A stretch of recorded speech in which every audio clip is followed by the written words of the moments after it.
Hello to whoever is watching this. Hi, my name is Joey. I hope you're doing well. And on this night of the Sturgeon Moon, I will be going over some bare bones, common, and generally attested facts and attributes about the werewolf, plus 5 different origins for the werewolf. By the way, if any of you guys want to hear more about werewolves in general or any werewolf stories or legends, feel free to let me know down in the comments below. And now let's begin. What is a werewolf? A werewolf is a man or a woman who transforms into a lupin creature, often on nights of the full moon. The man or woman in question can either be cursed via bites or malevolent magic, for example, or there can be a voluntary transformation through use of spells, charms, magic talismans, or rituals. Depending on the time, place, and culture, the werewolf can either take the form of a wolf, a human with wolf-like looks, or a monster with mostly wolf-like looks and characteristics. This creature is often associated with religious and/or spiritual practices like shamanism and witchcraft. And unfortunately, in some religions and cultures, werewolves are considered evil. Uh, werewolves are werewolves are found mostly in Eurasia, but some variants can also be found in North America.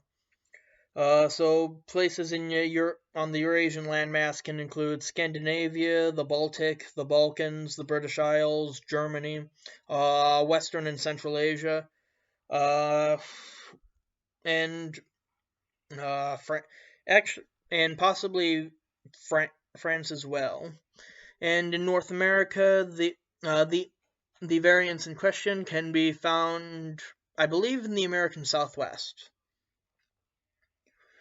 All right. Werewolves uh, are often considered problems because they will often attack livestock and also will sometimes attack people.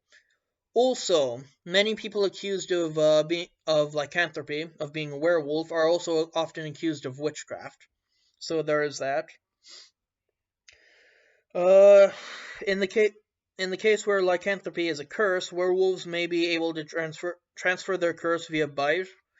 Although I have also heard that that one werewolf can transfer it to some transfer the curse to another by via a spell.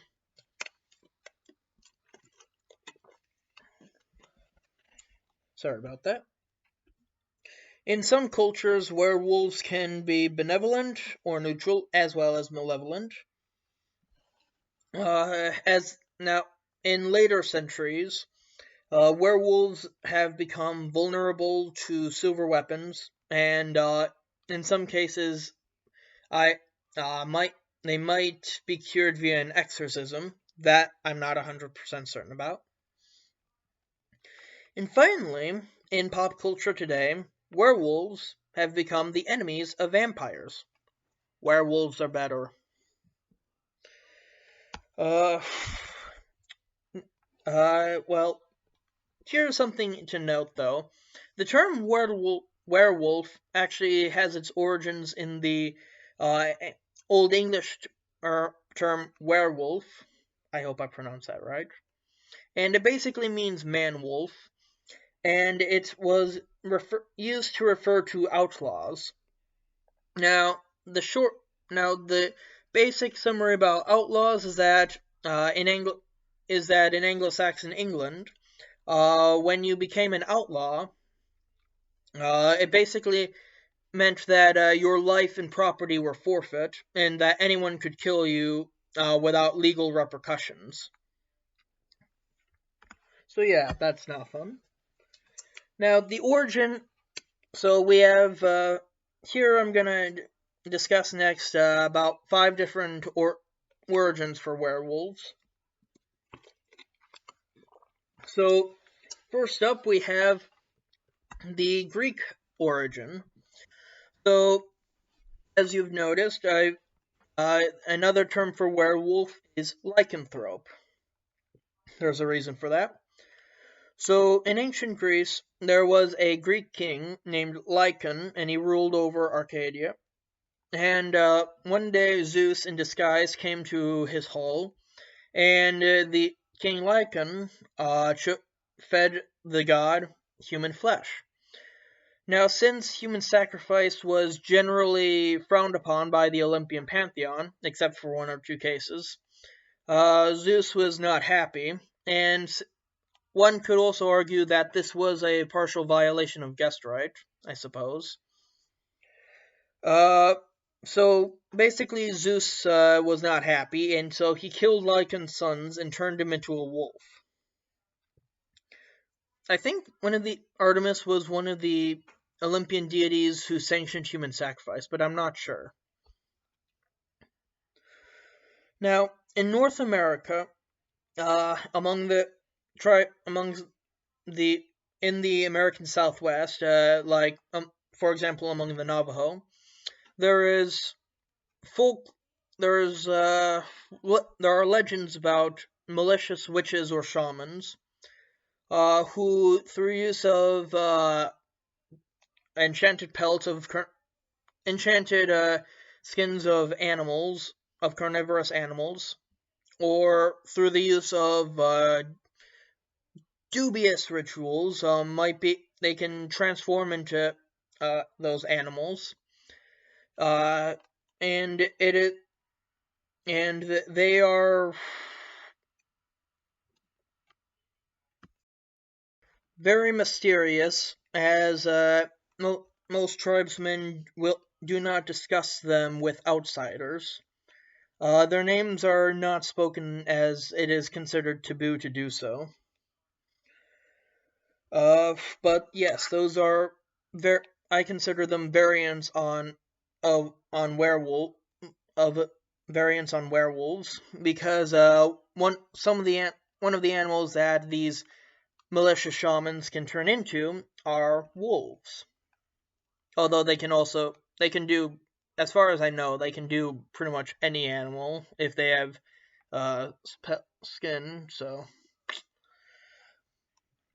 all right. So, crossing the Atlantic, we have going over to the Baltic. In Lithuania, we have the Vilkasis, which means wolf eyes. And you can become a Vilkasis by standing under a special tree under the full moon, or using an enchanted wolf pelt and speaking an incantation. If I'm not sure if I pronounced that right, so if I pronounced it incorrectly, let me know in the comments below. So, in the Turkic tradition, the ancient Turks believed that they were descended from wolves sent by the god Tengri to their ancestors, and Turkish shamans could become wolfmen through use of spells and rituals. Now, alright, so here's where it's going to get a bit lengthy. So, in the Nordic tradition, the idea of shapeshifters is not unheard of by no means, but they seem the Norse and Germanic cultures in general seem to be one of the few groups out there where the idea of shapeshifters partaking in combat is a thing. I speak, of course, of the berserkers. So due to the fact that berserkers and other affiliated groups were associated with the cult of the god Odin, who, among many things, is a god of war. Not much is known about the berserkers or their rituals, but some theories about them have arisen. So the berserker, which translates as bear shirt, are thought to have worn bear pelts into battle and channeled the spirit of the bear. Although there are also theories that they also partook in various substances such as hallucinogenic mushrooms. This may have possibly led to decreased inhibitions, but I do not know this for sure. Now, a similar type of warrior was the Ulfhethnar, a subgroup of a subgroup of well, a group that was related to Berserker, but except instead of bear spirits, it was a wolf spirit. Uh, of the two, it is believed by some that Ulfhethnar were more socially acceptable among the Norse, while the Berserkers, in contrast, were social outcasts. Both groups are infamous for their ferocity, high pain tolerance, and crazed behavior in battle. In several cases, there is in some sagas there is mention of berserkers biting their shields as part of them entering a state of berserkergånger, or going berserk. However, for those uninterested in spirituality and mysticism, there is another popular theory that holds that berserkers and their subgroups were professional soldiers or mercenaries, who were the bodyguards of Nordic warlords and elite units of Norse armies. Again, we don't know for sure, as most of what we know about Norse society and culture comes from the following sources: what outsiders and enemies wrote about them, for example, Christian monks, Arch- archaeological remains and discoveries that have been found over the years, and finally from the stories, poems, myths, etc., that were originally told orally, but then were written down by Christian monks like Snorri Sturluson. I have mixed feelings about Snorri, actually. On the one hand, he wrote down most of the sagas and the myths from Norse mythology, but on the other hand, I am pretty sure that he recorded them for the sake of recording their uh, Nordic that style of poetry that they were told in. Uh, I'm I am very skeptical that he did not actually. Well, how do I say this? I'm skeptical that Snorri didn't take any chance to do any editing while he was at it. And then to add insult to injury, with the decline of the Norse old custom and the rise of Christianity, medieval rulers in Scandinavia forbade the berserker tradition, along with other aspects of the old custom. I have heard that supposedly the Ulfhethnar outlived the berserkers by a century or two, but I'm a little skeptical of that claim, to be honest. So, that was the bare bones, common, and generally attested facts and attributes about the werewolf and some of its origins. Thank you for watching. I hope you guys enjoyed it. If you have any comments, questions, etc., feel free to let me know in the comments below. If you liked this, please consider subscribing to my channel and liking this video. And I shall return with a new video sometime in the near future. Near future. Alright. With that, I bid you all a good night, and I shall see you all later. Peace out.